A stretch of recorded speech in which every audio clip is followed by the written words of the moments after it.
In this video we will talk about discharging of capacitor. एक capacitor एक resistance में किस प्रकार से डिस्चार्ज होता है उसकी बात मैं यहाँ करूँगा। ये कैपेसिटर पहले से ही चार्ज है, t बराबर 0 पर इस पे मान लेते हैं कि Q0 चार्ज है। इस स्विच को t बराबर 0 पर क्लोज किया जाता है, ये स्विच है। यहाँ सर्किट में कोई बैटरी नहीं है, ये कैपेसिटर का पोटेंशियल डिफरेंस ही इस सर्किट में करंट प्रोड्यूस करेगा, करंट जनरेट करेगा, समझे।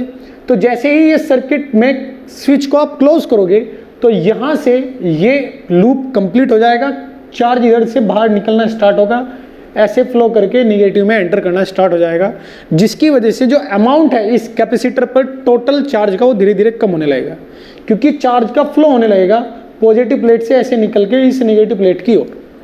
क्लियर। तो मान लेते हैं if initially charge on the capacitor was Q0 and switch is closed eight t बराबर 0 at any time t charge on capacitor is QT and current at this instant is I। इस instant पे current I है मान लेते हैं। तो loop लो लगाऊंगा मैं, इस लूप में इस प्रकार से आप लिख सकते हो। तो यहाँ से यहाँ जाएंगे, ये कैपेसिटेंस है, यहाँ से यहाँ जाएंगे, लिखेंगे QT/C, माइनस से प्लस, प्लस आएगा, फिर यहाँ से यहाँ माइनस IT इंटू R, इसकी वैल्यू R है, R बराबर 0, यहाँ से यहाँ और फिर यहाँ से यहाँ सेम पॉइंट पे आई तो 0। लूप लो ऐसे लगाऊंगा मैं। अब इसके बाद इस इक्वेशन को देखो ध्यान से, QT बराबर RC इंटू I, ये लिख सकता हूं मैं। माइनस IR होगा ये, तो IR इधर जाएगा, पॉजिटिव हो जाएगा, तो ये लिखा जा सकता है। अब इस I को क्या लिख सकता हूं मैं, इस I को, इसको लिखा जा सकता है dQT/dt माइनस में। ये चार्ज जो किसी टाइम t पर है इस कैपेसिटर पे समय के साथ घटता जा रहा है, इसमें डिक्रीमेंट हो रहा है, इसलिए ये जो करंट आएगी इस चार्ज के डिक्रीमेंट की रेट होगी। समझ में आई बात, डिक्रीमेंट की रेट, क्योंकि ये करंट इस चार्ज को कम करेगी, जैसे जैसे चार्ज कम होगा वैसे वैसे तो करंट फ्लो होगी। समय के साथ ये चार्ज कम होता जा रहा है जो इसमें करंट प्रोड्यूस कर रहा है। तो करंट क्या लिखा जाएगा, माइनस dQT/dt, क्योंकि ये जो चार्ज है QT समय के साथ कम हो रहा है, इसलिए इसमें मैंने निगेटिव लिखा, समझे। तो अब कैसे करेंगे, इसके बाद t को इधर, RC इधर, minus dQT/QT integration integration. t बराबर 0 पर करंट Q0 था, किसी टाइम t पर मुझे करंट बताना है, चार्ज बताना है। t बराबर 0 पर चार्ज Q0 था, t बराबर t पर मुझे बताना है चार्ज कितना आएगा। तो यहाँ आएगा माइनस T/RC, इसमें 0 से लेके t लिमिट लगा दूंगा मैं। यहाँ आएगा ln QT और इसमें भी मैं कैपिटल Q0 से लेके QT लिमिट लगा देंगे। अब इसको सॉल्व करते हैं, तो इधर आएगा माइनस T/RC और इधर आएगा ln QT/Q0, ये आ जाएगा। एंटी लॉग लेने के बाद QT बराबर Q0 e⁻ -T/RC या QT बराबर Q0 e⁻ टाउ क्या होगा, वही सेम टाइम कांस्टेंट RC, इसका नाम होता है टाइम कांस्टेंट। तो ये जो फॉर्मूला है इक्वेशन A, ये डिस्चार्जिंग का फॉर्मूला है। कोई कैपेसिटर यदि डिस्चार्ज होता है तो वो इक्वेशन A के अनुसार डिस्चार्ज होता है। क्लियर। तो यदि आप यहाँ प्लॉटिंग भी करना चाहते हो चार्जिंग और डिस्चार्जिंग की, तो वो भी बड़े अच्छे से किया जा सकता है। तो पहले मैं दोनों प्लॉटिंग करके दिखाऊंगा आपको, इसको यहाँ से हटाने जा रहा हूँ मैं। चार्ज, डिस्चार्जिंग और चार्जिंग दोनों में समय के साथ कैसे वेरी करता है ये आपको दिखाने जा रहा हूँ। ये चार्जिंग मान लेते हैं,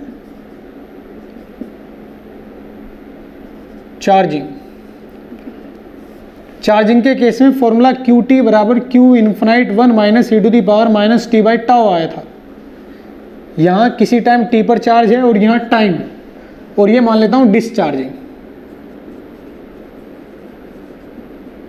ये डिस्चार्जिंग यहाँ लिख देते हैं क्यू टी, और यहाँ फॉर्मूला ये आया है। दोनों को ही प्लॉट करते हैं। इसको अगर प्लॉट करता हूँ मैं, t बराबर 0 पुट करते हैं तो t बराबर 0 पुट करने पर आएगा 0, चार्ज आएगा 0, यानी यहाँ से स्टार्ट होगा। क्लियर? और कुछ इस प्रकार से जाएगा, इस प्रकार से। t बराबर इन्फिनाइट पुट करोगे तो चार्ज फाइनल आएगा q फाइनाइट,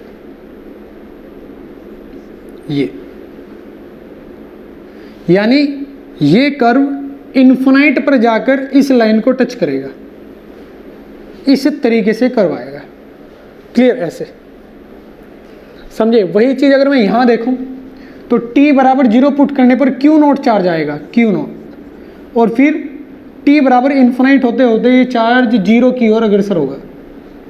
मतलब इन्फिनाइट समय बीतने के बाद qt 0 हो जाएगा। तो यहाँ चार्ज ऐसे आएगा, ये प्लॉट ऐसे आएगा कि जो किसी टाइम t पर चार्ज होगा वो घटते घटते इन्फिनाइट समय पर, इधर टाइम है 0 हो जाएगा, और इधर बढ़ते बढ़ते t इन्फिनाइट होने पर ये q इन्फिनाइट, ये एक मैग्नीट्यूड आएगा, ये अमाउंट आएगा जो सर्किट पे डिपेंड करेगा। इस अमाउंट को, ये अमाउंट कुछ भी हो सकता है, 10, 50, कुछ भी, ये अमाउंट, ये कांस्टेंट है, इसको अप्रोच करेगा ये t बराबर इन्फिनाइट पर। तो इस तरीके की प्लॉटिंग भी आती है, वो आप ध्यान से सुनेंगे। अब इसमें अगर बहुत जल्दी से, मान लेते हैं मैं यहाँ 3 कर्व लिखता हूँ, ये दर्शा रहा हूँ, ये यहाँ मैंने फर्स्ट, सेकंड, थर्ड 3 कर्व बनाए चार्जिंग के लिए, चार्जिंग के लिए 3 कर्व है। तो आपको क्या लगता है कि आप इन तीनों के लिए क्या क्या कमेंट कर सकते हैं? आप इन तीनों के लिए ये कमेंट करेंगे कि फाइनल इन्फिनाइट समय पर जो चार्ज आएगा वो दोनों के लिए सेम आएगा, तीनों के लिए सेम आएगा, 1, 2, 3 तीनों के लिए सेम आएगा। लेकिन जो जल्दी इंक्रीमेंट हो रहा है, जो जल्दी से चार्ज हो रहा है, सॉरी हाँ चार्जिंग है ना, तो जो जल्दी से चार्जिंग हो रहा है वो थर्ड है, और सबसे धीरे धीरे जो चार्ज हो रहा है वो फर्स्ट है। यानी टाइम कांस्टेंट छोटा किसका है? टाइम कांस्टेंट छोटा किसका है? थर्ड का, और बड़ा किसका है? 1 का। समझे? इस तरीके से आप सोच सकते हो, क्योंकि यहाँ ये देखो, अगर मैं इससे टो की बात करता हूँ, टो को बढ़ाता है घटाता हूँ, तो आपको क्या लगता है क्या फर्क पड़ना चाहिए इस क्यूटी पर? अगर टो छोटा है तो टाइम बढ़ने पर, इसको और अच्छे से लिख सकता हूँ मैं मैथमेटिकली, क्यू टी बराबर Q infinite minus Q infinite e to the power t by tau, ऐसे लिख सकते हो आप इसको।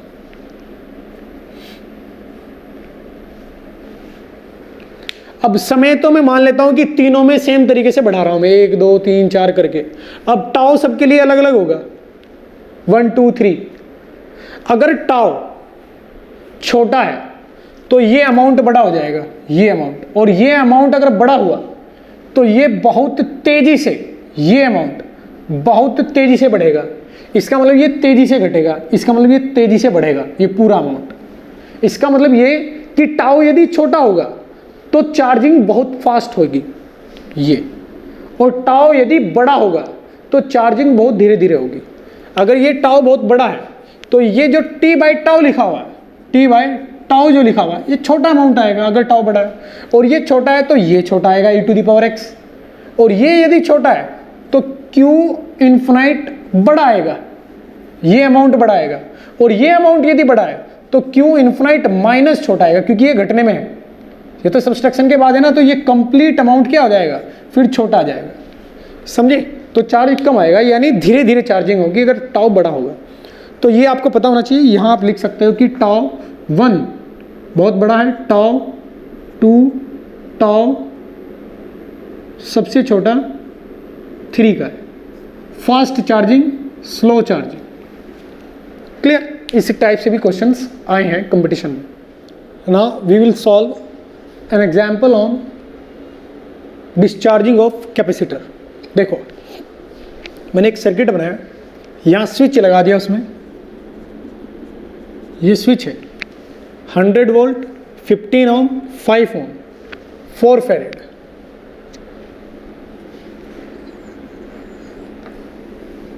स्विच को क्लोज कर दिया गया, पहले t बराबर 0 पर स्विच क्लोज कर दिया गया है।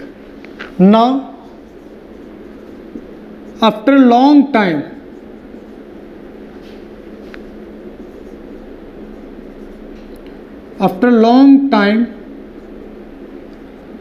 switch is opened। बहुत लंबे समय के बाद स्विच को ओपन किया जाता है, ये लिख देता हूं। ये स्विच पहले से ही क्लोज्ड है, क्लोज्ड स्विच है। Now after long time switch is open, ये स्विच ओपन किया जाता है, मतलब t बराबर 0 पर स्विच ओपन किया जाता है, समझे ना। अब मैं इसको ओपन कर रहा हूं स्विच को। What will be the charge on capacitor 4 farad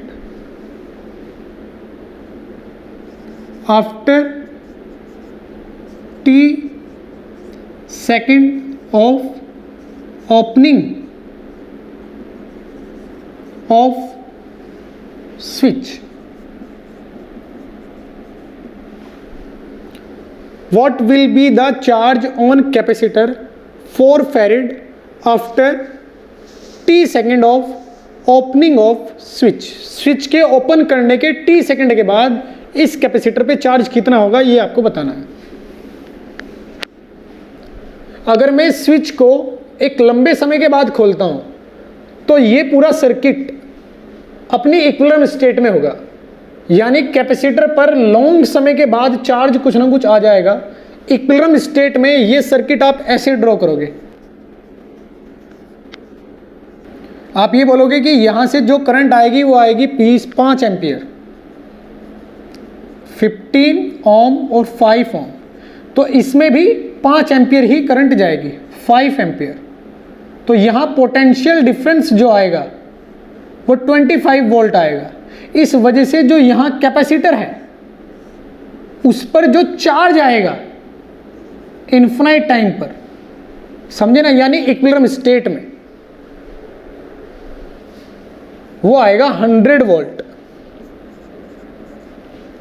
इस पर 4 फैरेड पर। तो जैसे ही स्विच ओपन करूंगा मैं, t बराबर 0 पर स्विच ओपन करूंगा मैं, तो इस पर चार्ज 100 वोल्ट होगा। ये मैंने कैलकुलेट किया क्योंकि ये पहले से ही इक्विलिब्रियम स्टेट में आ चुका होगा। ये कैपेसिटर पहले से ही इक्विलिब्रियम स्टेट में आ चुका होगा और इस कैपेसिटर पर इक्विलिब्रियम स्टेट में 100 कूलम चार्ज आएगा, क्योंकि इसमें करंट आएगी 25, पोटेंशियल डिफरेंस, इसमें करंट 5 आएगी, पोटेंशियल डिफरेंस 25 आएगा, जिस वजह से इसमें चार्ज आएगा Q बराबर CV से। V आएगा 25 होगा 100, इसका मतलब इस पे जो चार्ज आएगा वो आएगा 100 कूलम। तो यहाँ 100 कूलम चार्ज है और ऊपर वाला ये पॉजिटिव, ये नेगेटिव, ये भी मुझे पता है। क्लियर। अब जैसे ही मैं स्विच ओपन करूंगा तो बैटरी सर्किट से हट जाएगी, 15 ओम सर्किट से हट जाएगा, सर्किट सिर्फ अब ये बचेगा। स्विच ओपन करने के बाद सर्किट सिर्फ ये बचेगा। ये तो एक टूटी हुई ब्रांच होगी, तो मैं आफ्टर ओपनिंग द स्विच, ये सॉल्यूशन है। सॉल्यूशन में आफ्टर ओपनिंग द स्विच ये दिखाई देगा मेरे को, यहां आएगा 100 कूलम 4 फैरेड पर, ये पॉजिटिव और ये नेगेटिव प्लेट, और यहां आएगा 5 ओम। अब मुझे बताना है कि ओपनिंग के t सेकंड के बाद इसमें करंट कितनी आएगी, इस पे चार्ज कितना आएगा, चार्ज पूछना है।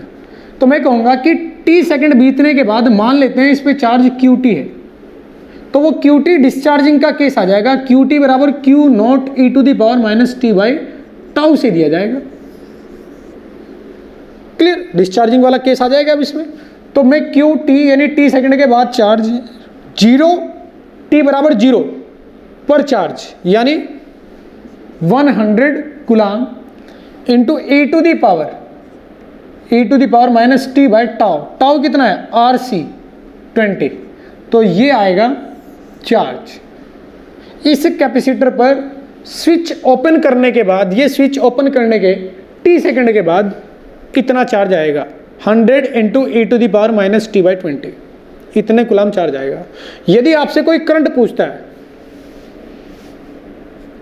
Current in 5 ohm after t second of opening the given switch को ओपन करने के t सेकंड के बाद इसमें करंट कितनी आएगी? 5 ओम में। 5 ओम में वही करंट आएगी जो यहां से आएगी, जो इस कैपेसिटर से आएगी। और कैपेसिटर की करंट बड़े आसानी से ऐसे निकाली जा सकती है, dQt बाय dt। और ये घट रहा है इसलिए माइनस भी आएगा, क्योंकि ये घट रहा है, Qt समय के साथ घट रहा है। तो Qt कितना है? 100। तो 100 e to the power minus t by 20, और माइनस आएगा और फिर माइनस और आएगा, माइनस 1/20। तो ये आ जाएगा 5 e to the power minus t by 20 किसी टाइम t पर 5 ओम में करंट। क्लियर?